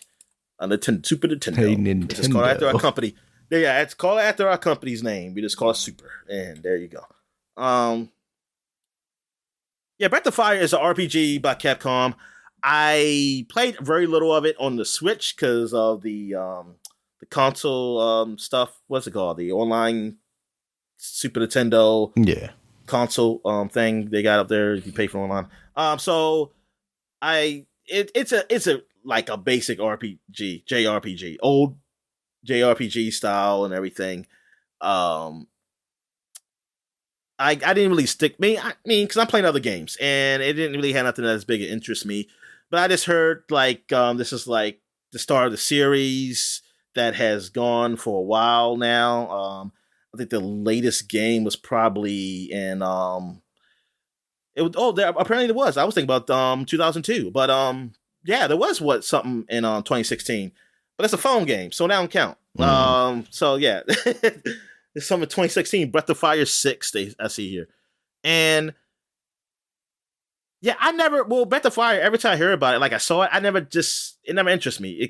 Always looked kind of boring compared to like the Final Fantasies that I played. So I was like, I didn't care. I didn't really care about it. Now looking back, maybe I would have liked them. I'm not sure, but I don't know, man. Like even Famitsu gave it a 28 out of 40, which is okay. Yeah, that's not great. For Breath of Fire 3, they didn't even have a well, that's 70% on game rankings. It's probably like a Game Boy Advance release or something. Oh, Metacritic has it 79%. Really? 79% for the first one? Like how really good is this game? What's the plot here? Each character hails from different clan made up anamorphic human-like beings or humans with fantastic powers with their assortment magic, blah blah blah. Main character name is Ryu from Street Fighter, because it is Capcom. So that's Ryu for Street Fighter, Dan. This is how we know how he becomes a Street Fighter. One of the last surviving members of the Light Dragon clan who have been driven to near extinction by their enemy, the Dark Dragon clan. When his sister Sarah is captured, blah, blah, blah, blah, blah, blah, blah. During the gameplay, the players can be recruited, blah, blah, blah. I don't care. This is stupid. I mean, it's not stupid. It's just, this is telling me nothing. It's boring. Okay. Yeah, it's very old timey. I mean, yeah, if you're into this, like the old timey stuff, JRPGs, this is it. I mean, I'm more of a Dragon Quest guy. It was just starting too slow, but plus I was in the mindset for it. I mean, honestly, maybe if I just get in the mind to like just focus on the game, I probably would realize I liked it. But this is big in the grand scheme of things because this was a popular series, and that has, I guess, really died out in the PlayStation 2 era, really. With Dragon Quest, well, it's not called 5. It's called something. Breath of Fire. I say Dragon Quest. Breath of Fire, Dragon Quarter. I don't even think that came in. Did they even come in the US? Oh, it did come in the US. Yeah. And it got a decent score. It got decent scores, but it has not done anything since then. Like Capcom, well, I think it's probably more of Capcom falling, like just like when they were kind of in financial troubles and stuff. Maybe that's what really just that maybe that's why they held back. They just focused on Resident Evil, yeah, and Street Fighter. What else does Capcom do? Besides Resident Evil and Street Fighter, nothing. They don't do Mega Man anymore. Yeah, they don't do Mega Man anymore. They what else they used to do? There was another game. I was just on the tip of my tongue. Well, this one, they got Monster Hunter. Oh yeah, that's right, Monster Hunter. Yeah. Shows how much we care about that game. Yeah, but I'm just saying, it's like those are like huge franchise, but none of these other franchises, like no Dino Crisis. Where's that at? And it was another game on Capcom that I was thinking about. They're working on that Dragon's Dogma game, but that was never a big series.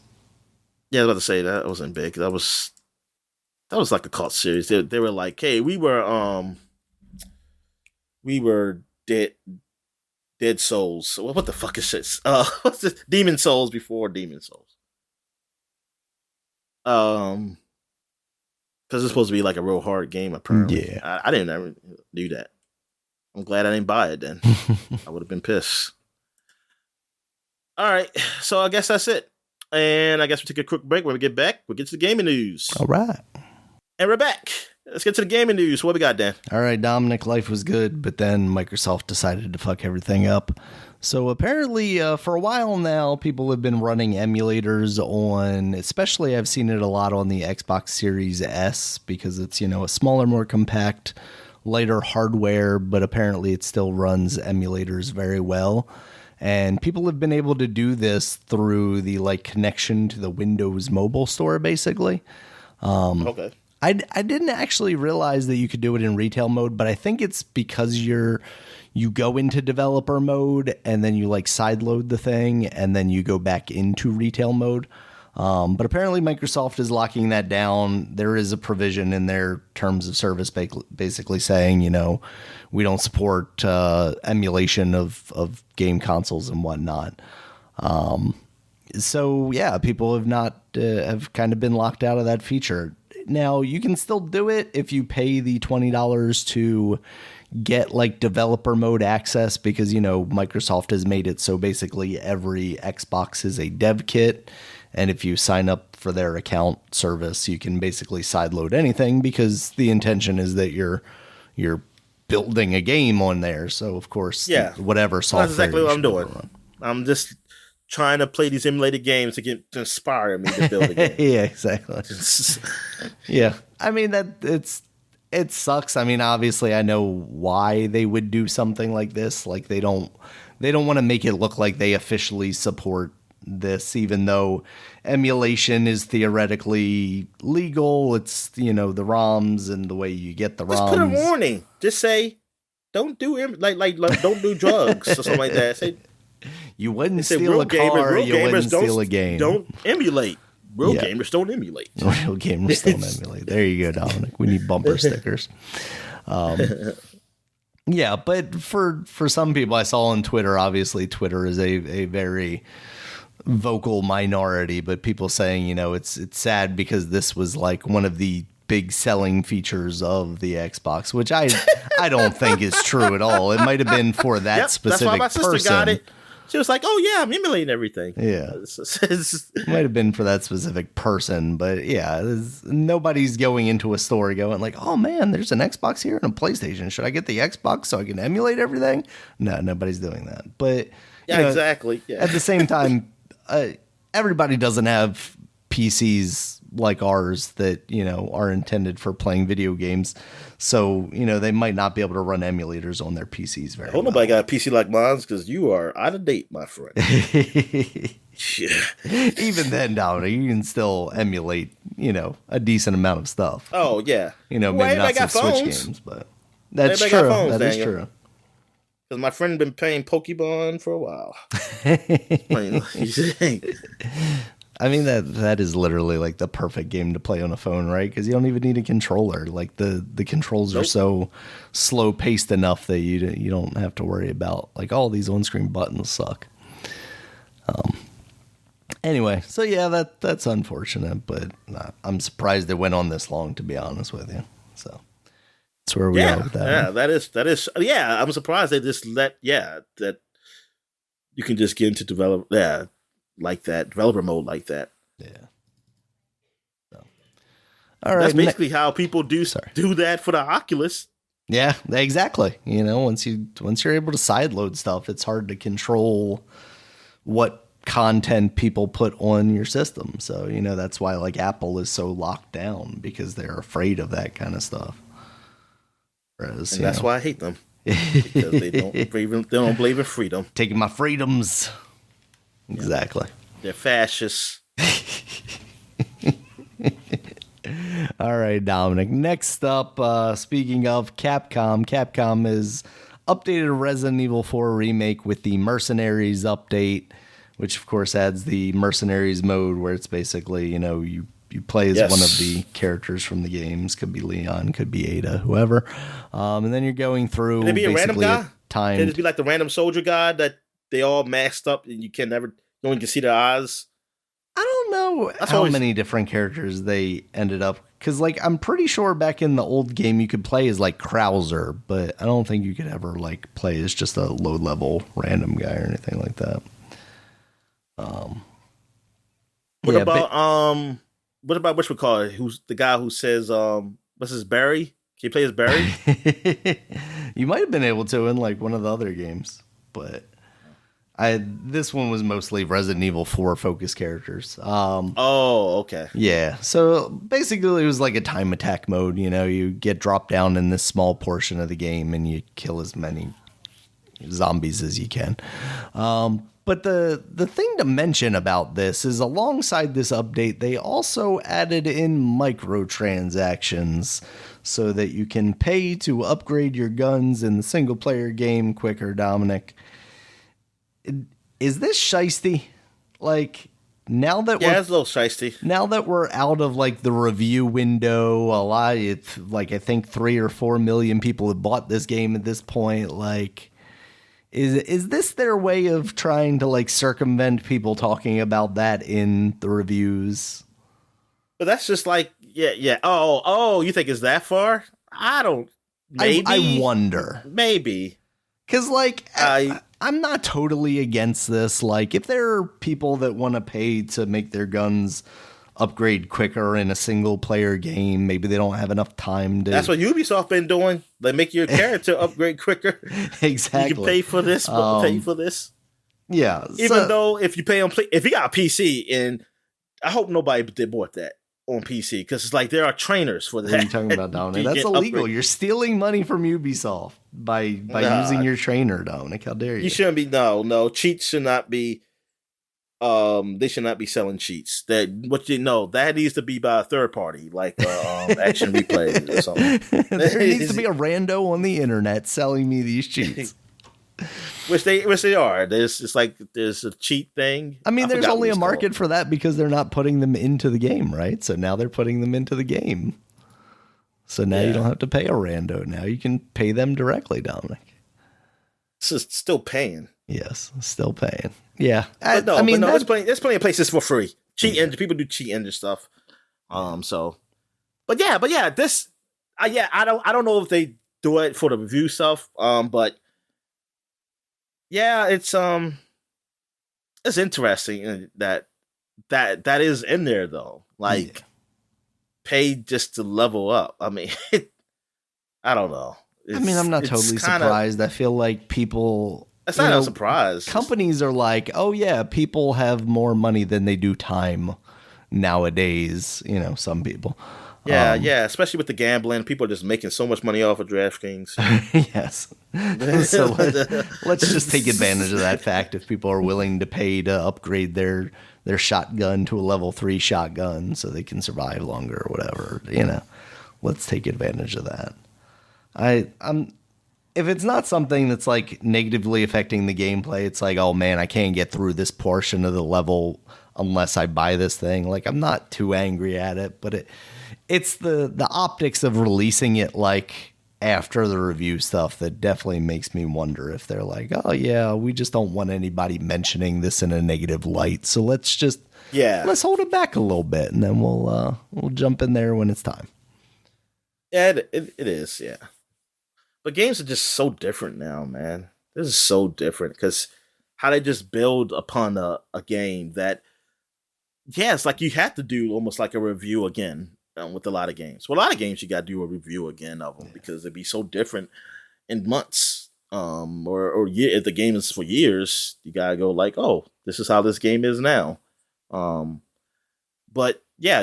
people don't do that. People ain't gonna look back, especially if they already bought it. They already bought it. That's it. It's over. It's just up to them if they want to continue playing or they accept this and just say, "Fuck it, I don't want to play Mercenaries," or I'm not gonna buy on those transactions. It doesn't mean anything for me. Yeah. But I'm curious though, like. Because this is online mode, right? Mercenaries is online. Can you play it single player though? Can you play this by yourself without being online? Could in the old ones, I believe. I'm not totally sure about that. Yeah, because I want to know if if you could be offline, that means there could be a trainer for PC and cheats where I'll just level up. Yeah. What if you fucking just... Yeah, they got to put some protection for that. Yeah. No. If that stuff is affecting like the multiplayer stuff, or even like Mercenaries, where I think they're like leaderboards Yeah. and stuff. Well, But I yeah. think this Usually is online mostly though. focused around Yeah. the single player campaign. Mostly with the online stuff, they don't have trains for that. But even if they do, I tend to see people say like, "Oh no, don't they banned them or something like that," because somebody will say something. Snitches. But I mean, it's different when like, hey, I'll just level up my weapons. They're all leveled up, and then I go in and just play normal. But I was like, I didn't have to spend all that time or money on it. Gotcha. All right, Dominic. Next up, It's kind of what I'm doing with Avengers. Though I don't think they have a thing where you can buy. Is there anything you can buy to make yourself level up faster? I don't even know. Is the store even still open? No, I think the store stuff is shut down now that everything's free. Yeah, so it don't even matter no more. I don't think nobody cares no more about the fucking game. Yeah. Hell, but what about Outriders? I guess there's did everybody just move over there and just supporting that? That's what they're doing? I don't know. That's a good question. What is up with Outriders? All right, Dominic. Next story.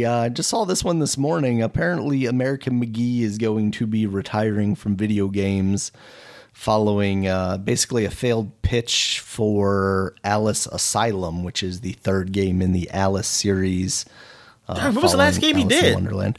I'm trying to think if Madness Returns was the latest game he did, didn't know or he if was it a was real that person. American I thought- McGee's Weird West or whatever.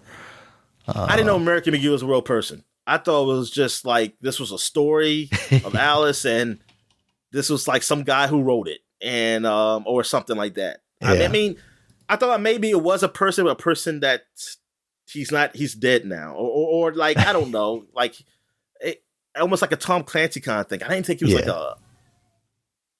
Well, Tom Clancy's a real guy. Yeah, no, I'm saying like he's dead, but I'm just saying like they still use his name. Right. Now I gotcha. Yeah, Alice Is that what he does to all his was games? the last game that he worked on. Yeah, and that's the last thing I know him from. That was That's in basically the only thing I know him 2011. from. And that's like the only thing I know him from. Yeah. He. I mean, does he? He did work on as far back as Wolfenstein 3D. Was it id Software? He worked on Doom, Doom 2, Hexen, Doom 64, Quake. So yeah, he started ever since the Alice in 2000. That's when he started naming his games, put his name in there. Yeah, because he had American McGee's Alice. His name is American? Is that his real name? Yes. Let me see. American James McGee. McGee said that his mother was a hippie and was inspired by a woman she knew in college that named her child America. What kind of hippie likes America? I don't know. Yes, my mother named me that. She claimed a woman she knew in college who named her daughter America inspired the name. She also tells me that she was thinking of naming me Obnard. She was and always has been a very eccentric and creative person. I don't know. I think I would take the name American over Obnard. Yes, I would too. Where's the father in this picture? I don't know. Because how about not neither? objecting, apparently. Yeah. Yeah. So I the first Alice game, honestly, I've never really played much of because it came out at a time when my computer was not powerful enough to run it. And then by the time I had a better computer, that game had kind of gone to the wayside. But I remember getting Madness Returns and thinking it was really cool, like the concept of the dark Alice in Wonderland tale. And I thought the gameplay of it was pretty solid, too. It definitely wasn't like a AAA title. It was probably like a high B game or something like that, maybe even an A game. But yeah, I would have liked to see that continue, and I would have liked to see, maybe a little more money put into it. But it sounds like EA was not interested in making the game, and it also sounded like EA was not interested in licensing out the property either. So it's like, this weird in between of, oh no, it's not popular enough to make us money, but it's too popular to just give it to you and let you do anything with it. I know, yeah, that's pretty fucked up. Yeah. So he just released this 400 and something page Bible of the game, I guess, basically like right, you the whole pitch and everything that he had. Which is go ahead and start reading it. Really reading cool. it for the podcast. Okay. Dramatic readings from Alice in the Asylum. Pitch deck. All right, Dominic. So one last piece of news I got here. Less news, more rumors. So this past week, there started to be some talk that there is a new Sony handheld in development. Since the time that people were saying, oh, Vita 2, very excited. It's come out that it sounds like it's more a cloud streaming device, basically a remote play focused device that would work in conjunction with your PS5. Logitech, we've talked about their device. There are several other companies out there right now, I think, doing similar things. Do you think this is a smart idea on Sony's part? Do you think there would be any traction here? I mean, in a world where I don't, the Steam Deck is pretty popular? I don't know why would she care. Like, get this. Something that's just remote play? Like, yeah.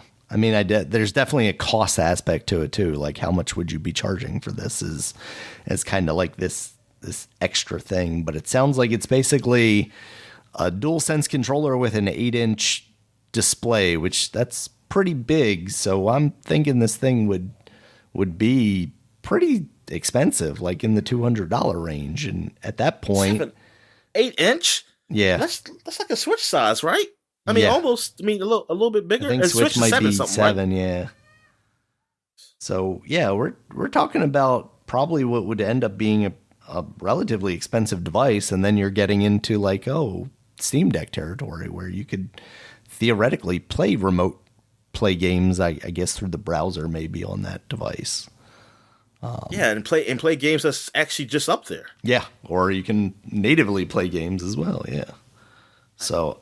I don't know. Like, if they were talking about a Vita 2, maybe, but also you would have to prove to me that you're going to support it in any substantial way. Because there's already talk of, like, the PlayStation VR 2 not selling as well as Sony had hoped, which makes me wonder how long that thing has to live. Because along with that, there was also talk that, maybe around the holiday we would see some kind of price drop, because we talked about it, like the price on that thing, you're talking about needing a PlayStation 5, and even for people that already have a PlayStation 5, you're then talking about buying a device that is more expensive than the PlayStation 5 that you bought for a very limited number of games in the grand scope of things, because you don't have access to PC games, which you do on the Quest. And then with the history of PlayStation with their peripherals, exactly, it's not good. It's almost Google-ish.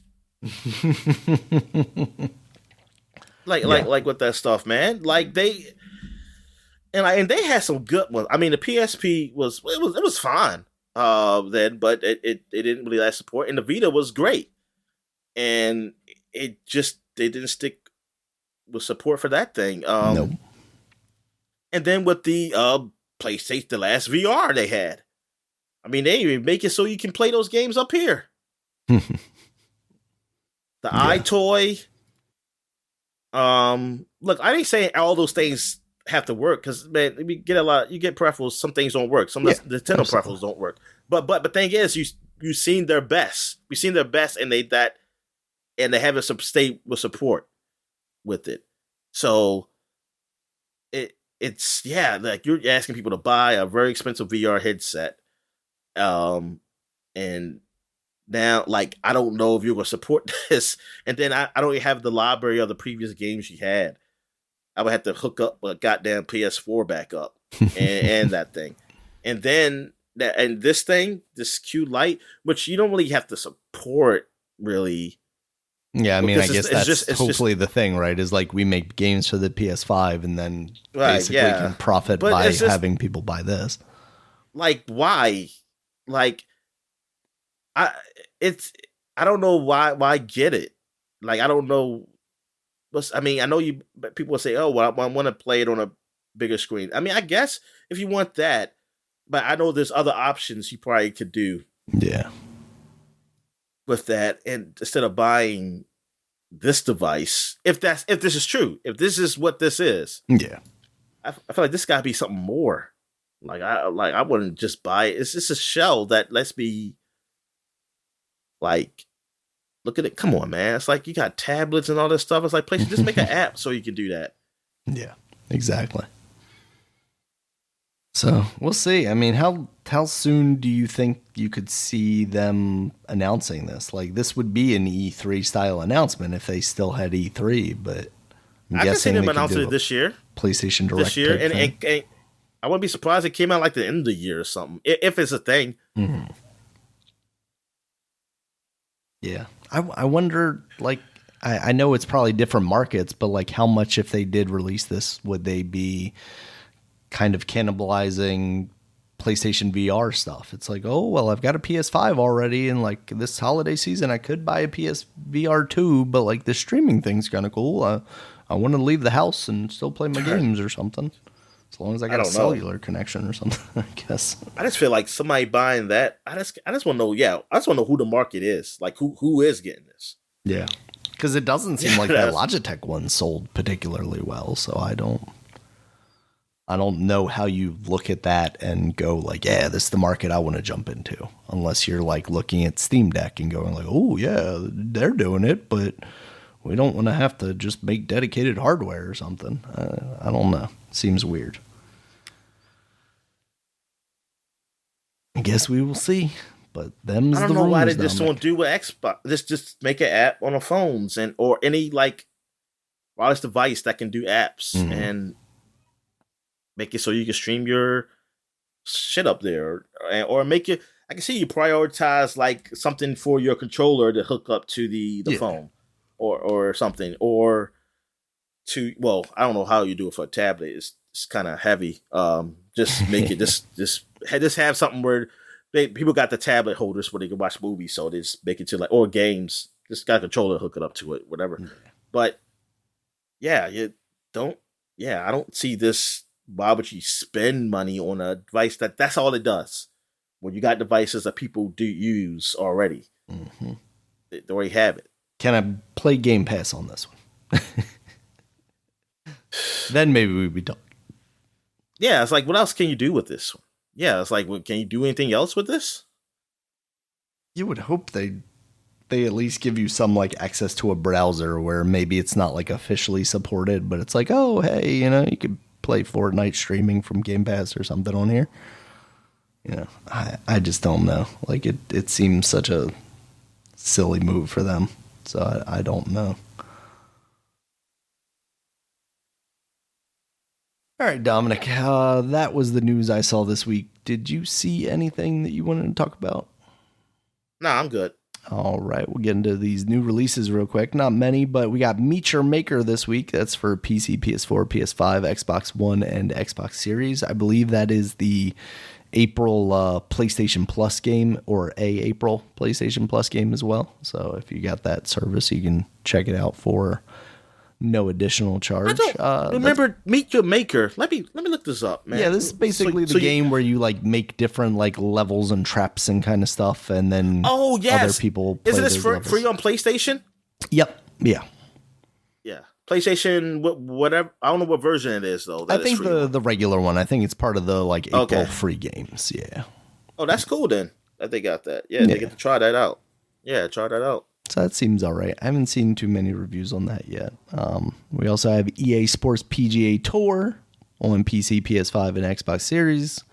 So that's why probably 2K it has a free weekend, because EA Sports PGA Tour just came out. Exactly. Yep. You got to convince people like, hey, you want a golf game, but you can try this one for free. Oh, also there's a PGA event happening this weekend also. So it's a combination. I mean, it's probably that. It's a win-win for everybody.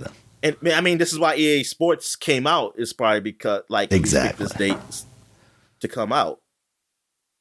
Who's going to get the live or live or whatever golf tour video game rights? That's what I want to know, Dominic. Or is Saudi Arabia making the game themselves? Saudi, I was about to say, is that the Saudi? That's the Saudi, I think. Yeah. They should, 2K should get it so they can have the Saudi wrestling mixed in with the golf. There you go. Yeah. So there's that. And then, Dominic, the Super Mario Brothers movie came out. I know it's not a video game, but I felt like we had to put it on here somewhere to talk about. I've seen mostly relatively positive buzz on this, so I was actually very surprised when I went to Rotten Tomatoes to see what the score was, and it is currently 56 critic score with a 96 audience score. That is interesting. Like, I didn't expect the critic score to be super high necessarily, but I didn't expect it to be that low. I would have thought like maybe a 70 or something. So we know it's not woke. We know that. Is that the problem? Tomatoes. Yeah, it's not woke enough. Daniel, I mean, look at the cast, Dominic. It's not very diverse at all. So. Oh yeah, and no, Daniel. It's what's the guy who talks for Mario? What's his name? Chris Pratt. It's Chris Pratt hate because of his religion. That's what it is. He's a religious man, and they don't like that. They don't like him. Stop going to that Justin Bieber church. That's weird. I mean, like, to be that big a gap. Yeah. Of like with the audience score liking it and liking this and them not. Like, I've seen it where it's like the other way around. Like, hey, how do you like this movie? And then the audience will be like, oh, that's too woke. The audience score down. It's like, yes, we were just talking about Rey in Star Wars. There, man. I didn't expect it to be. I mean, I thought it was gonna be a good. I mean, like, critics would have liked it. Yeah, honestly, I would have thought 70s at the lowest, but yeah, I'm a little surprised.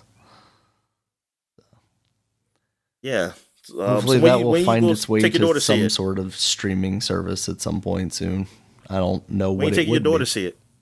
What's that? She's not ready for movie theater experiences yet. What? I've seen infants. I mean, you have. Sure.